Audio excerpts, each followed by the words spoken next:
Hi, hello. I am Dr. Aburam Saravanan. I am family physician and diabetologist, Dr. Chidambaram Memorial Hospital, Madurai.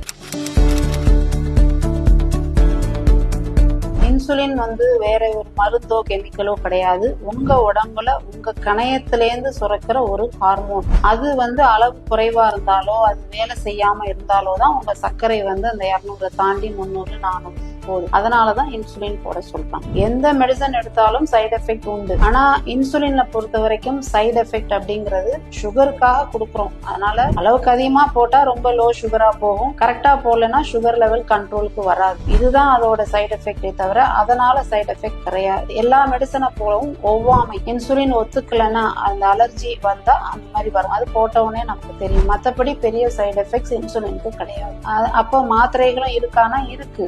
என்ன வித்தியாசம் அப்படின்னா 300 400ங்கிற சர்க்கரை அளவு உங்க பாடியில ஒரு ஸ்ட்ரெஸ்ஸான எமர்ஜென்சி சிச்சுவேஷனை கிரியேட் பண்ணும். ஸோ ஒரு எமர்ஜென்சில நம்ம என்ன செய்வோம், அதிரடியா ஒரு ஊசியை போட்டு சரி பண்ணணும் அப்படிதான் நம்ம பார்ப்போம். இன்சுலின்ங்கிறது உங்க உடம்புல சுரக்கிற ஒரு ஹார்மோன். அதை டைரக்டா நம்ம ரத்தத்துல கொடுக்கறதுனால ரத்தத்துல கலந்து உடனடியா உங்க சர்க்கரை அளவை 200 கீழே கொண்டு வந்து உங்க உறுப்புகளை அந்த எமர்ஜென்சி சிச்சுவேஷன்ல இருந்து அதை காப்பாத்து. இன்சுலினே வேணாம் டாக்டர், ஏதாவது மாத்திரை பவரா மாத்திரை கொடுங்க, எனக்கு எப்படியாவது நான் சர்க்கரையை கண்ட்ரோல் பண்ணிடுறேன், நான் நடந்துடுறேன் அப்படின்லாம் பேஷண்ட் சொல்றீங்க. ஆனா என்ன நடக்கும் அப்படின்னா டேப்லெட்ஸ் நாங்க கொடுக்கும் போது டேப்லெட் உடனடியா விரைவா வேலை செய்யாது. அது உள்ள போய் உங்க குடலுக்குள்ள போய் உங்க கணையத்துக்குள்ள போய் தட்டி எழுப்பணும். இன்சுலின் வா வெளியில, சர்க்கரை அளவு கூட இருக்கு வா வெளியிலன்னு கூப்பிடும். அப்படி அந்த இன்சுலின் தடுமாறி வெளியில குறைக்கிறதுக்குள்ள உங்க சர்க்கரை 400ல இருந்து 600க்கு போய் உங்க மூளையே பாதிக்கக்கூடிய நிலைமை வரலாம். என்னன்னா ஸ்ட்ரெஸ் சிச்சுவேஷன் 300 400ங்கிறது உங்க பாடிக்கான ஒரு எமர்ஜென்சி சிச்சுவேஷன்ல நீங்க இன்சுலின் போடுறது தான் நல்லது. உங்க பிளட் டெஸ்ட் மூலமா உங்க HbA1c லெவலோ